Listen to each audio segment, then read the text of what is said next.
الشیطان الرجیم بسم اللہ الرحمن الرحیم الحمدللہ رب العالمین وصلی اللہ علی محمد وآلہ اجمعین واللعنۃ الدائمۃ علی اعداء محمد وآل محمد اما بعد وفقنا اللہ وإیاکم للعلم والعمل الصالحین انشاءاللہ تعالی اللہم صلی علی محمد وآل محمد۔ مسئلہ نمبر 232 ہے،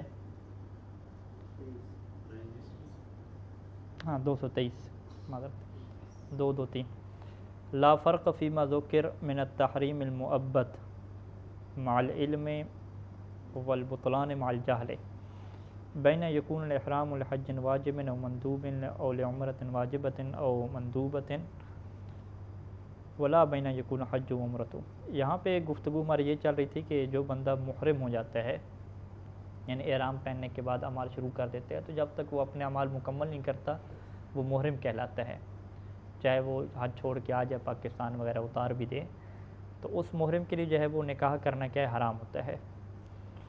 اور اگر جہالت کی صورت میں نکاح کرے، حکم شرعی کا نہ پتہ ہو، تو پھر نکاح باطل ہوتا ہے، اور اگر علم کی صورت میں کرے مسئلہ شرعی جانتے ہوئے، تو پھر نکاح باطل ہونے کے ساتھ ساتھ وہ ہمیشہ کے لیے کیا ہے، وہ خاتون اس کے اوپر حرام ہو جاتی ہے۔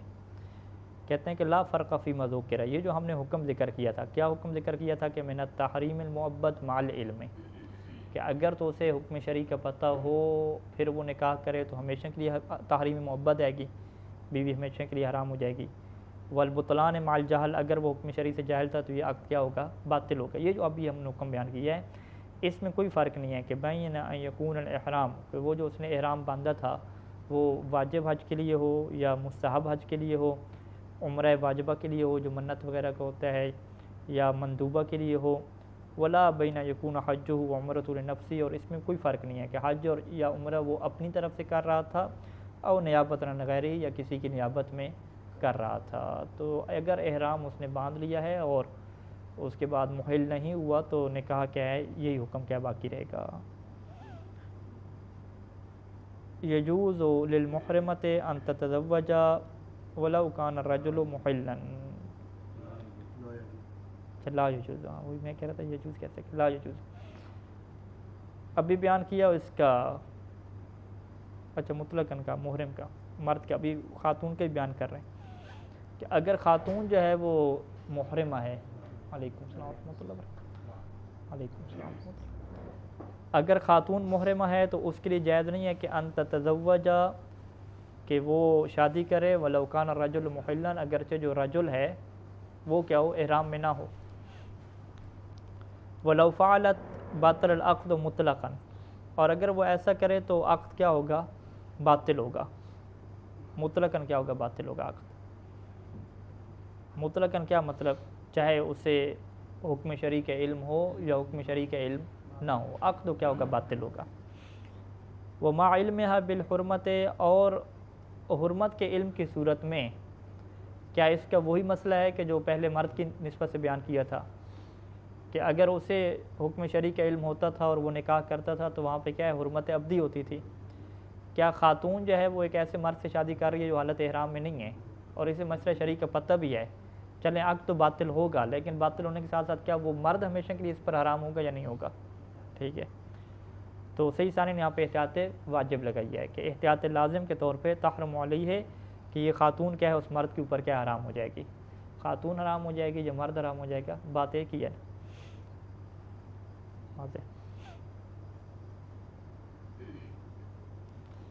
لو تزوج فی حال الاحرام ولکن کان باطلا من غیر جہت الاحرام، فی حال الاحرام، ایک بندے نے جو ہے وہ احرام کی حالت میں شادی کی، لیکن صورتحال یہ بنی کہ جو اس کا نکاح ہے وہ احرام سے کے علاوہ بھی کیا ہے، باطل تھا، یعنی اگر حالت احرام میں نہ ہوتے تو اس کا نکاح ویسے ہی کون سا ٹھیک تھا، ٹھیک ہے۔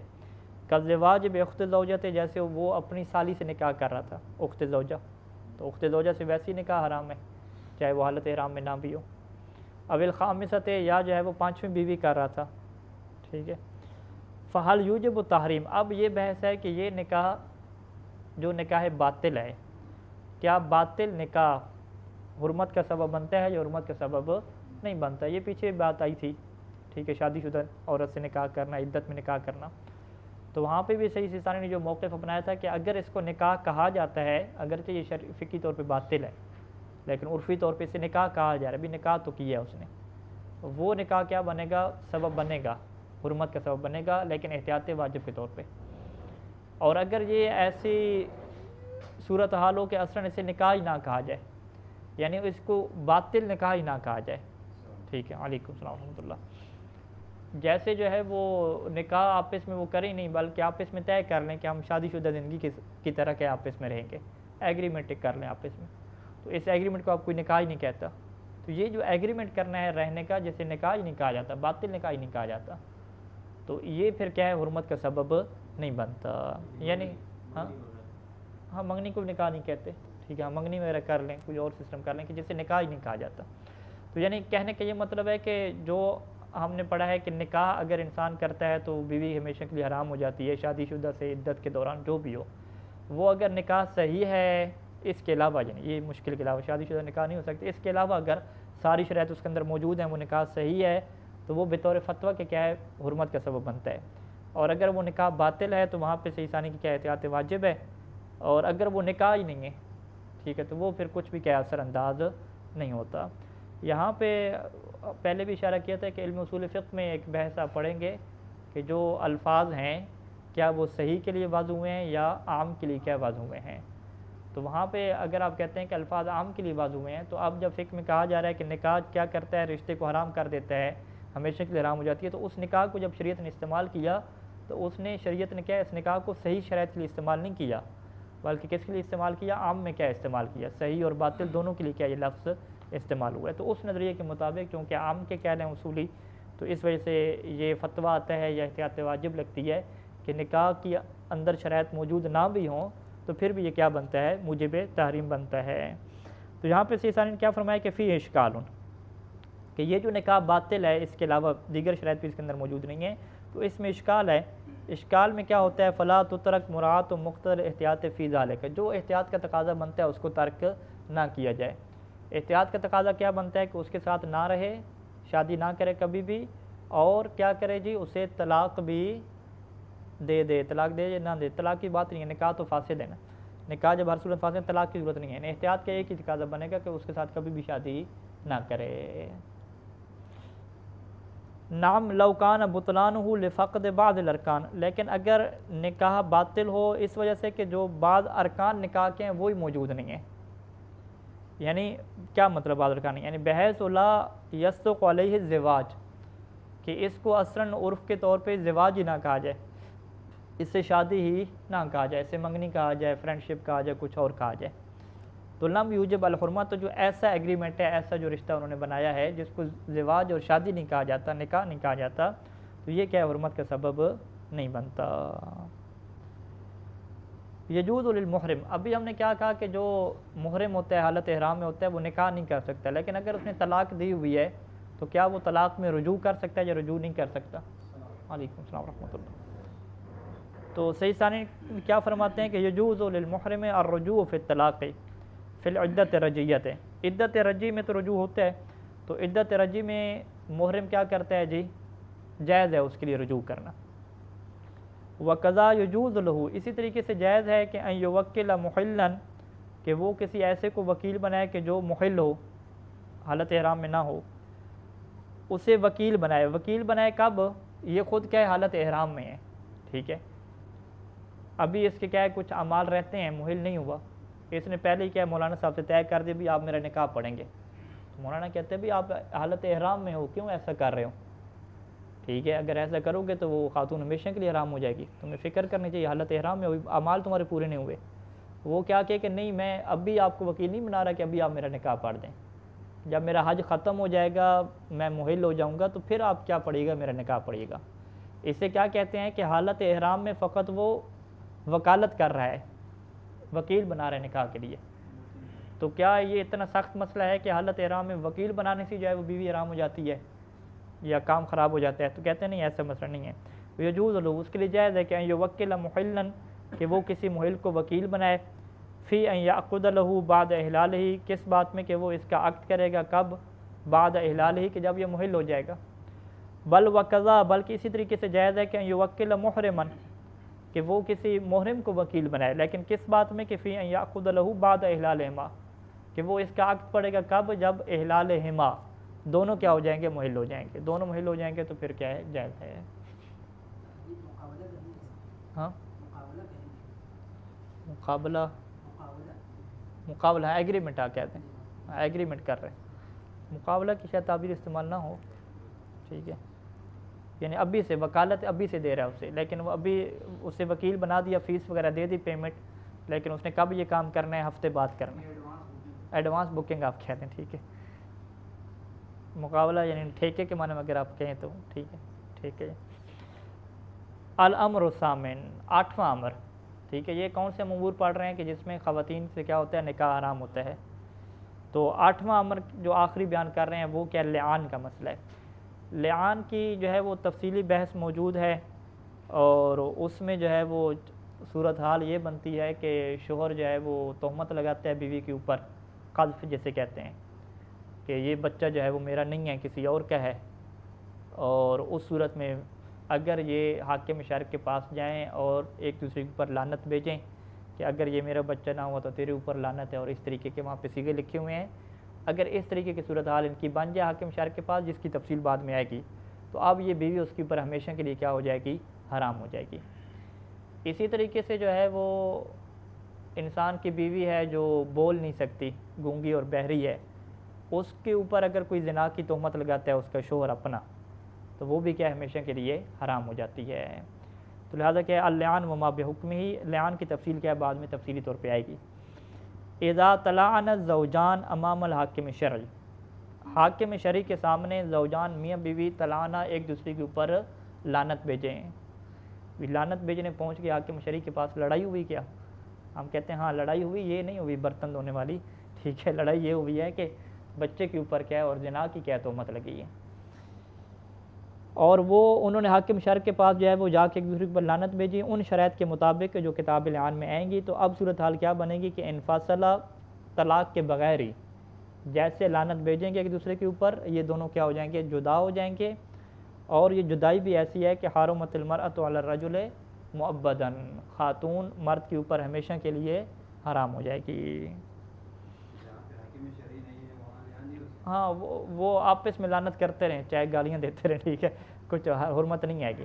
یہ باقاعدہ وہاں پہ شرائط ہیں کہ حاکم شرعی کے پاس جا کے ایک دوسرے پر کیا لعنت بھیجنی ہوتی ہے. خاص سیغیں، ہاں تفصیل ہے کہ ظاہری بات ابھی ہم وہ شروع کر دیں تو ہاں نہیں حاکم شرع کوئی بھی فقیہ جامع شرع، ہاں مرجع تقلید نہ بھی ہو، ہاں کوئی بھی فقیہ جامع شرع مجتہد یعنی جو مقلد نہ ہو، ہاں وہ قلع نہیں بن سکتے.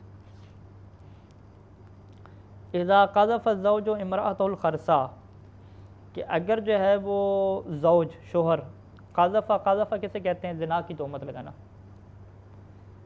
کہ وہ کیا کرتا ہے؟ اپنی بیوی کے اوپر زنا کی تہمت لگاتا ہے. الخرساء جو کہ کیا ہے؟ خرسا ہے. اخرس کی مونث کیا ہے؟ خرسا، یعنی گونگا، بے آواز، جو بول نہیں سکتی. قذف بالزنا یوں ہو جائے گا. اذا قذف الزوج امرأة الخرساء بالزنا، زنا کی کیا تہمت لگاتا ہے. حرمت علیہ مؤبدا، تو یہ تہمت لگانے سے وہ کیا ہو جائے گی؟ حرام ہو جائے گی. یعنی اب یہ صورتحال نہیں ہوگی کہ کہیں کہ حاکم شرع کے پاس چلتے ہیں ایک دوسرے کے اوپر لعنت بھیجتے ہیں، نہیں ایسا نہیں ہے. یہ جیسی تہمت لگاتا جائے گا وہ ہمیشہ کیا ہے؟ حرام ہو جائے گی. وفی ثبوت تحریم فی قذف زوجتہ السماء، ٹھیک ہے جی. سما کسے کہتے ہیں؟ کہ جو سن نہیں سکتی، ٹھیک ہے. ہاں یعنی اخرس کے لیے لفظ استعمال ہوگا گونگا، اور سما کے لیے لفظ کیا استعمال ہوگا؟ بہرا. ویسے کہتے ہیں دونوں کا لازمی ہوتا ہے، جو بول نہیں سکتا وہ سن نہیں سکتا، جو سن نہیں سکتا وہ بول بھی، ایک ہی صورتحال ہوتی ہے. یعنی اچھا بول سکتے ہیں، اچھا سن سکتے ہیں نا پھر وہ، اچھا ٹھیک. اگر اس کی بیوی کیا ہے بول سکتی تھی لیکن کیا ہے سما تھی، سن نہیں سکتی تھی، اس کو جو ہے وہ زنا کی تہمت لگاتا ہے، تو پھر حرمت میں کیا اشکال ہے. اب اشکال جب آ گیا تو احتیاط کرنی ہوگی، اور احتیاط لازم کیا ہے کہ ترک زواج منہا، اس کے ساتھ کیا ہے زواج کو ترک کر دے، ٹھیک ہے. یعنی ترک زواج کیا ہے؟ احتیاطاً اسے طلاق دے دے، اگر اس نے آگے شادی کرنی ہے تو احتیاطاً طلاق لے لے، وگرنہ زواج کیا ہے اس کے ساتھ نہ رکھے، یعنی جو زوجے والا احکام ہے اس کے اوپر جاری نہ کرے، اور احتیاطاً کیا ہے اسے نفقہ وغیرہ بھی دیتا رہے، اور سارا کیا کام جم ہوگا، یا طلاق دے اور آزاد کرے، یا پھر ترک و زواج کر رہا ہے تو جو احتیاط کے تقاضے بنتے ہیں وہ پورے کرے۔ تو یہ جو ہے وہ 8 جو حرام رشتے ہیں وہ کیا ہوئے ہمارے مکمل ہوئے، اور اب بھی فصل سابق اس میں ہے، نکاح منقطع میں ہے۔ یقال له المتعہ، اس نکاح منقطع کو کیا ہے متعہ بھی کہتے ہیں اور نکاح مؤجل بھی کہتے ہیں۔ تو لہٰذا جو ہے وہ متعہ کیا ہے؟ نکاح ہے۔ اگر کوئی کہتا ہے کہ متعہ نکاح نہیں ہے تو ہم کہیں گے نہیں، نکاح کا دوسرا نام کیا ہے؟ متعہ ہے، اور اس کا ایک اور نام کیا ہے؟ نکاح مؤجل بھی ہے۔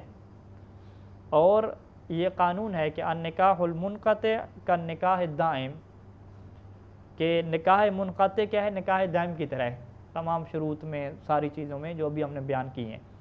جس طریقے سے یہ دائمی نکاح جن خواتین کے ساتھ حرام ہوتا ہے، اسی طریقے سے نکاح متعہ بھی کیا حرام ہے، ٹھیک ہے، ساری ایک ہی صورت آ رہے گی۔ اور جس طریقے سے وہاں پہ باقاعدہ عقد ہوتا ہے، یہاں پر بھی کیا ہوگا؟ عقد ہوگا۔ سارے احکام ایک جیسے ہیں، تھوڑے سے کیا الگ ہیں تو ان کو کیا بیان کریں گے، وگرنہ کیا عمومی قانون ایک جیسے چلیں گے۔ اچھا، نکاح دائم میں ہے کن چیزوں میں نکاح دائم کی طرح ہے؟ پہلی چیز فی توقف ہی علی عقد، کہ نکاح منقطع میں بھی کیا ہے؟ عقد نکاح کی ضرورت پڑتی ہے، اور عقد بھی ایسا کہ مشتمل علی ایجاب و قبول لفظیین ہے، کہ اس میں جو ایگریمنٹ ہوگا وہ بول کے ہوگا، لفظ ہوں گے، ایجاب اور قبول کیا ہوں گے؟ لفظی صورت میں ہو۔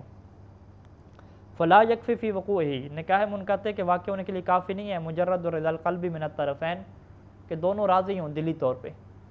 تو انہوں نے کیا بھی دلی طور پہ راضی ہیں، اکٹھا رہنا ہے، زبان سے کہنا ضروری ہوتا ہے کیا؟ تو شریعت کیا کہتی ہے؟ زبان سے کہنا ضروری ہوتا ہے، کیونکہ الفاظ کا کیا ہوتا ہے؟ اثر ہوتا ہے۔ تو وہ ہمارے استاد شیخ محسن صاحب کہہ رہے تھے کہ ہم نے کہا کہ الفاظ کا اثر ہوتا ہے، ان کے یہ آپ نے ایسے باتیں بنائی ہوئی، الفاظ کا اثر ہوتا ہے۔ تو اس نے جو ہے وہ اس کے باپ دادا کے لیے کچھ الفاظ کہے، پھر ٹھیک ہے، اس نے کہا کہ اب بتاؤ اثر ہوا ہے یا نہیں ہوا؟ اس نے کہا ہوا ہے جی۔ تو اس کا مطلب ہے کہ الفاظ کا کیا ہوتا ہے؟ اثر ہوتا ہے، ٹھیک ہے، معاشرتی طور پہ ہوتا ہے۔ ابھی تو سائنس بھی اس چیز کو ثابت کر رہی ہے کہ الفاظ کی کتابت کے اپنے اس کے اثرات ہیں بہت زیادہ۔ تو یعنی وہ کہیں کہ بھی رہنا ایک جیسا ہے، بچے پیدا کرنے ہیں، اکٹھا رہنا ہے، سارے حقوق دینے ہیں، بس یہ 2 لفظ کیوں آپ ضد کر رہے ہیں؟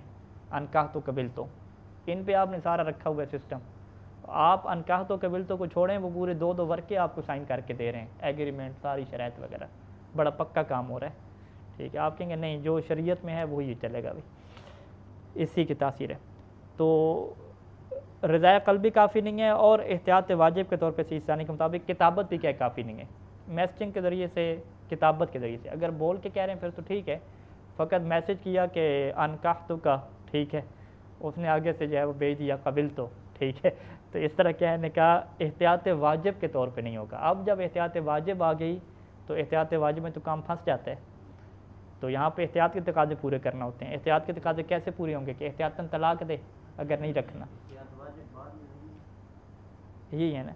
وہ کمالات تکفی علی الحوت وجوباً الکتابۃ ولا الاشارۃ من غیر الاخرس، یہ نئے نسخے میں آگے۔ اچھا آپ کے پاس نہیں ہے؟ آپ احتیاط واجب ہے ہی نہیں؟ اچھا ہاں ہاں، ابھی یعنی اس میں پھر احتیاط واجب آ گئی نئے نسخے میں، نے فتویٰ واپس لے لیا۔ یعنی ہم یوں کہیں کہ سیستانی صاحب کا پرانا یہ فتویٰ موجود تھا کہ اگر کوئی میسج پہ یہ کہہ دیتا ہے میں تمہارے ساتھ شادی کرتی ہوں اردو میں، اور مرد آگے سے کہتا ہے مجھے قبول ہے، تو پرانے منہاج کے مطابق اور پرانے فتوے کے مطابق کیا ہوگا کہ ان کا نکاح نہیں ہوا، کوئی ٹینشن نہیں ہے۔ نئے کے مطابق احتیاط واجب چونکہ آ گئی ہے، اب یہاں پہ کیا کام پھنس جائے گا، نکاح ہوا ہے یا نہیں ہوا، اس میں احتیاط کرنی ہوگی۔ یعنی اگر لڑکی نے نہیں رہنا ہے اس کے ساتھ تو احتیاط واجب کے طور پہ طلاق دینا ہوگی، اور اگر ساتھ رہنا ہے تو احتیاط واجب کے طور پہ دوبارہ الفاظ کی شکل میں کیا کرنا ہوگا؟ نکاح کرنا ہوگا۔ ہاں، یا رجوع کا کیا آپشن رہے گا، اگر احتیاط پہ عمل نہیں کرنا چاہتے تو رجوع کا۔ تو صحیح سیستانی کی یہی کوشش ہے کہ وہ اپنے مقلدین کو محتاط ہی بنائیں، ٹھیک ہے۔ تو یہ الحمدللہ ہم صحیح سیستانی کی چونکہ تقلید کرتے ہیں تو ہم کہہ سکتے ہیں کہ ہم صحیح سیستانی کی تقلید نہیں کرتے، کیونکہ ان کی منہاج پڑھیں اور توضیح پڑھیں، وہ احتیاط بھی لگا رہے ہیں سب کو، ٹھیک ہے۔ تو اکثر مثلا ایسے ہی ہے۔ والاحوط لزوماً، اچھا یہ ہو گیا۔ یعنی کمالات تکفیر الحوت وجوباً الکتابت و کتابت بھی کافی نہیں ہے، ولل اشارہ تو اشارہ بھی کافی نہیں ہے، کس سے؟ من غیر الاخرس، اخرس کیا ہے کہ جو گنگا ہے، بول نہیں سکتا، بے آواز، بے آواز جو ہے اس کے لیے اشارہ اور کتابت کافی ہو جاتے ہیں، لیکن جو آواز والا ہے، زبان اللہ نے اس کو دی ہے پھر بھی وہ زبان استعمال نہیں کرتا، تو اس کے لیے احتیاط واجب کے طور پہ کافی نہیں ہے۔ والاحوط لزوما ان یکون عقدہ باللغۃ العربیہ لمن یتمکن منہا، احتیاط واجب کس میں رہتی ہے کہ عقد نکاح چاہے دائمی ہو یا غیر دائمی ہو، جو بندہ عربی پڑھ سکتا ہے، یتمکن منہا، جو بندہ منہا من اللغۃ العربیہ، لغت عربیہ سے متمکن ہے، عربی میں نکاح پڑھ سکتا ہے، اس کے لیے احتیاط لازم کیا ہے کہ وہ کس میں پڑھے؟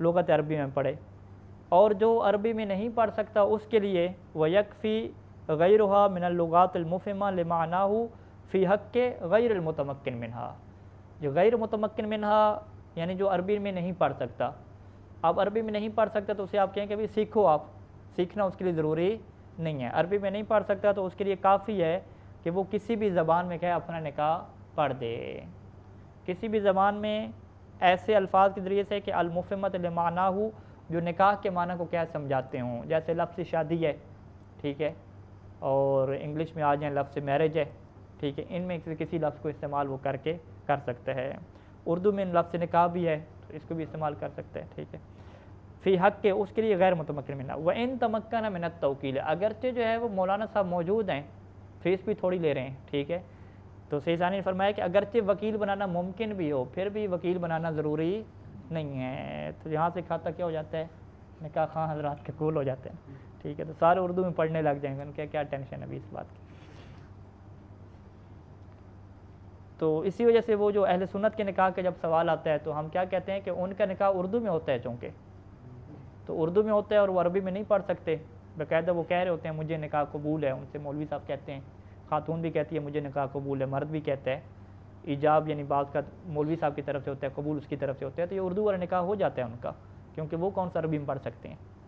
تو یہ پھر بحث نہیں ہوتی کہ شیعہ کا نکاح ہے یا سنی کا نکاح ہے، سیدھی بحث ہوتی ہے بھئی سیگے پڑھے ہیں یا نہیں پڑھے، سیگے پڑھے ہیں تو کس میں پڑھے ہیں؟ اردو میں پڑھے ہیں، اردو میں پڑھے ہیں تو پھر آپ سوال کریں گے کہ بھئی عربی میں پڑھ سکتے یا نہیں پڑھ سکتے تھے، عربی میں نہیں پڑھ سکتے تو ٹھیک ہے، عربی میں پڑھ سکتے تھے پھر پڑھیں تو احتیاط واجب ہے، یہ احتیاط واجب ہے تو رجوع کا آپشن بھی کھڑا ہوا ہے یہاں پہ، ٹھیک ہے، تو لہٰذا شیعہ سنی نکاح نہیں ہوتا، نکاح ہوتا ہے، ٹھیک ہے، بحث یہ ہوتی ہے کہ سیگے پڑھے ہیں یا سیگے نہیں پڑھے ہیں سارے۔ الفاظ الایجاب فی ھذا العقد ثلاثۃ، عقد متع میں آپ کو جو ہے وہ ایجاب کے 3 الفاظ ملتے ہیں، وہاں پہ 2 ملتے تھے، یہاں پہ 3 ہیں، وہاں پہ متعتو کا لفظ تھا، ہاں وہاں پر بھی 3 تھے بہرحال، لیکن اشکال میرے خیال میں کہا تھا متعتو کے ذریعے سے عقد دائمی کرنے میں اشکال تھا۔ الفاظ الایجاب فی ھذا العقد ثلاثۃ، ایک متعتو کا بھی آپ بول سکتے ہیں، زوجتو بول سکتے ہیں اور انکحتو بول سکتے ہیں، فَأَيُّهَا حاصلہ، ان میں سے کوئی بھی ایک لفظ حاصل ہو جائے تو وقع الایجاب بہ، اس کے ذریعے سے ایجاب ہو جائے گا، اور قبلتو تو وہ تو ایک ہی جیسا رہے گا، قبلتو اور رضیتو وہ تو ایک ہی رہے گا جگہ پہ، ولا ينعقد بغیرہا، بغیرہا یعنی ان 3 الفاظ کے علاوہ اگر آپ کوئی اور لفظ لے کر آتے ہیں تو اس سے نکاح کیا واقعہ نہیں ہوگا، جیسے لفظ تملیک ہے، ٹھیک ہے، کہ میں تمہاری کیا ملک میں ہوں، ٹھیک ہے، ہبہ ہے، میں اپنے آپ کو تمہارے لیے بخش دیتی ہوں، آج سے کیا ہے میں تمہارا ہو گیا، ٹھیک ہے، یہ کہہ ٹھیک ہے، ہبہ ہو گیا نا، ٹھیک ہے، اجارہ جو ہے وہ اجارہ میں کہہ سکتے ہیں کہ آج کے بعد تمہارے سارے کام میں کروں گا، ٹھیک ہے، اجارہ ہو گیا یوں کر کے، تو اس جیسے جو بھی الفاظ ہیں کہ جو اسی رشتے کو بیان کر رہے ہیں لیکن وہ کافی نہیں ہوں گے۔ وَيَتَحَقَّقُ الْقُبُولُ بِكُلِّ لَفْظٍ، قبول تو پھر ہر لفظ کے ذریعے سے متحقق ہو جاتا ہے جو کہ دلالت کرے کہ علی انشاء الرضا بذالک الایجاب، کہ یہ بندہ یہ جو ایجاب ہوا ہے نا بذالک الایجاب، اس ایجاب کے اوپر کیا ہے رضا کو انشاء کر رہا ہے، یعنی اس نے آفر کی کہ میں تمہارے ساتھ نکاح کرتا ہوں اور یہ آگے سے قبول کرے خاتون، تو یہ قبل تو کیوں کہ ہے، اس کی نیت بھی یہ ہو کہ یہ جو اس نے ایجاب کیا میں اسی کو قبول کر رہی ہوں، تو اگر اسی انشاء کے طور پہ وہ قبل تو کہتی ہے کا قولی قبلت المتعۃ، قبلت التزویج، قبلت النکاح، یا وہ فقط قبلت اور رضیت تو کہے وقتصر اور اسی کے اوپر اختصار کرے تو یہ کیا ہو جائے گا کافی ہو جائے گا، جیسے نکاح دائمی میں پڑھا ہم نے کہا تھا کہ انکاح تو اور قبل تو بس یہی الفاظ ہیں، ٹھیک ہے، اور یہ ہر کوئی پڑھ سکتا ہے، ٹھیک ہے، انہیں کہیں کہ بھئی مولانا صاحب سے نکاح نہ پڑھویں سیدھا کیا ہے کہ خاتون کیا کہہ دے انکاح تو، اور مرد کیا کہہ دے قبل تو، یا مرد انکاح تو کہہ دے اور وہ کیا کر دے قبل تو کہہ دے، نکاح ہو جائے گا۔ ہمارے یہاں تو مولانا صاحب جو وکیل ہوتا ہے وہ ہم بڑے لمبے لمبے سیکھے، مرد کی طرف سے 3 4 سیکھے الفاظ تبدیل کر کے، پھر خاتون کی طرف سے 3 4 سیکھے، وہی ادھر وہ سمجھا جاتا ہے کہ جو زیادہ سیگے پڑھتا ہے وہ اچھا نکاح پڑھتا ہے، ٹھیک ہے۔ مشکل سیگے پڑھے 9 9 18 18 سیگے بنائے ہوئے، ٹھیک ہے۔ حالانکہ یہ روایات پڑھ رہے تھے امام رضا علیہ السلام کی دیگر ان کی شادیوں میں، تو وہ انکاح تو کا ایک لفظ بولتے تھے، بس ہو جاتا تھا یہ کر کے، تو اتنے لمبے الفاظ نہیں ہیں۔ اسی طرح یہاں پہ ہم نے فقہاء کو دیکھا جا، تو میرے خیال میں کیا ساجد نقوی صاحب وہ ایک ہی سیگا پڑھتے ہیں، ٹھیک ہے۔ تو انہوں نے کہا یہ کیا یہ اصل مولوی ہمارے محلے کا ہے، ہمارے گاؤں کا، وہ نکاح پڑھتا ہے پتہ تو چلتا ہے نا، ادھر گئے 1 منٹ میں نکاح حافظ نے پڑھ لیا، ٹھیک ہے، یہ کون سے نکاح۔ اچھا تھوڑے سیکھے پڑھیں گے تو کون کہے گا کہ علامہ، ہاں یہ علامہ صاحب ہیں، ہم بڑے پڑھیں گے تو یہ علامہ صاحب، تو یہ بہرحال یہ چل رہا ہے سسٹم۔ ولو بدا بالقبول ہے، اگر جو ہے وہ قبول سے کیا ہو ابتدا ہو، ایڈوانس قبول، کیا یقول الرجل کہ مرد کیا کہے کہ اتزوجو کے فی المدت المعلومت علی المہر المعلوم، اتزوجو کے یہ کون سا صیغہ بنے گا؟ مضارع کیا ہے نا، اتزوجو کے، تو یہ قبول ہو رہا ہے کیا یا ایجاب ہو رہا ہے؟ تو حمزہ استفہام کہاں پہ ہے؟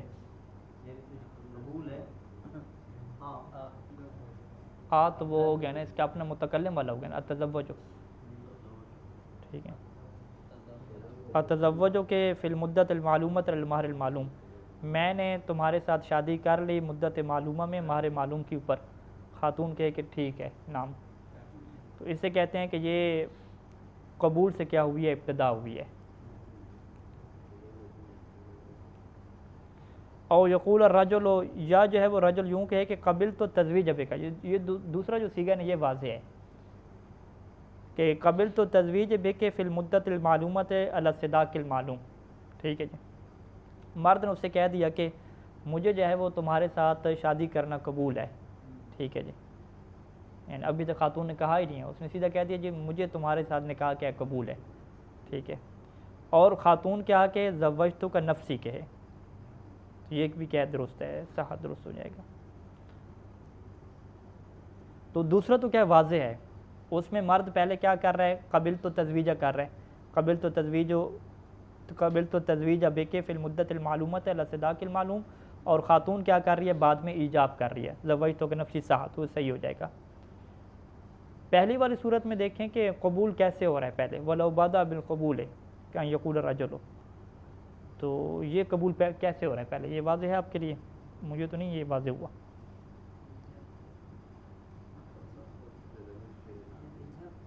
ہاں یہ تو ایجاب ہے نا، اتزوجو کی ایجاب ہے، نہیں اتزوجو کے 2 حمزے ہوتے ہیں نا، پھر آپ لگاتے ہیں نا،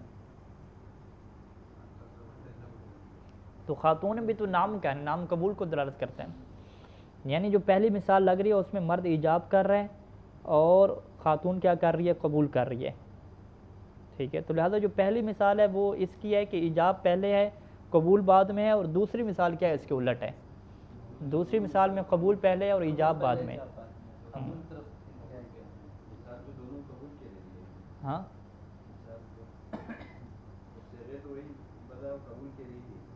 ہاں یعنی بعد میں قبول آ رہا ہے نا، پہلی مثال میں خاتون کیا قبول کر رہی ہے، دوسری مثال میں تقول المرأۃ زوجتک کا نفسی، خاتون کیا ایجاب کر رہی ہے، پہلے قبول آ رہا ہے، الٹا ہو گیا۔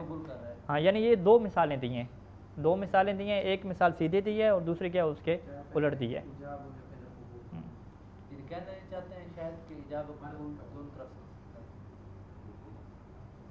ورنہ یہ دونوں مثالیں اس کی نہیں ہیں کہ قبول پہلے ہو رہا ہے، یہ 2 مثالیں اس کی نہیں ہیں، قبول پہلے نہیں۔ تو آپ میں سے کوئی یہ بندہ کہتا ہے کہ جو پہلے والی مثال ہے اس میں قبول پہلے ہے؟ پہلے والا کا یہ ہم ترجمہ کریں کہ میں نے تم سے شادی کر لی ہے، خاتون کہتی ہے التزوج کا فعل مضارع نہیں ہے،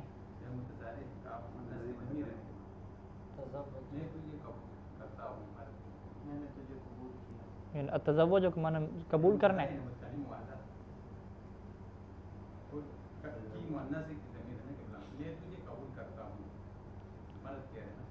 لفظ قبول تو نہیں کہہ رہا, شادی کروں گا تم سے. ہاں ہاں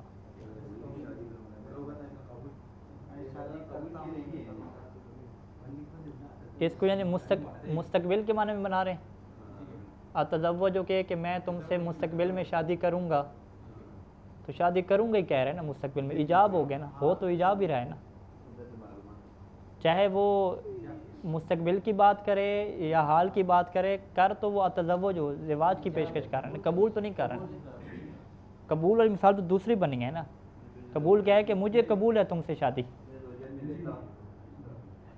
دوسری مثال ٹھیک بن رہی ہے نا. دوسری میں کہا کہ مجھے تم سے شادی قبول ہے, اس نے کہا کہ ٹھیک ہے میں تم سے شادی کرتی ہوں.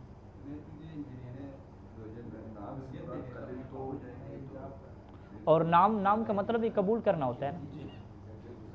ہاں نام کہتے ہی قبول کریں, نام ایجاب کو تھوڑی کہتے ہیں. ٹھیک ہے. فتقول المرأۃ, نام یہ کیا ہے قبول نہیں, اس میں اختیار ہوتا ہے, قبول کوئی بھی کرے. ہاں اختیار ہے.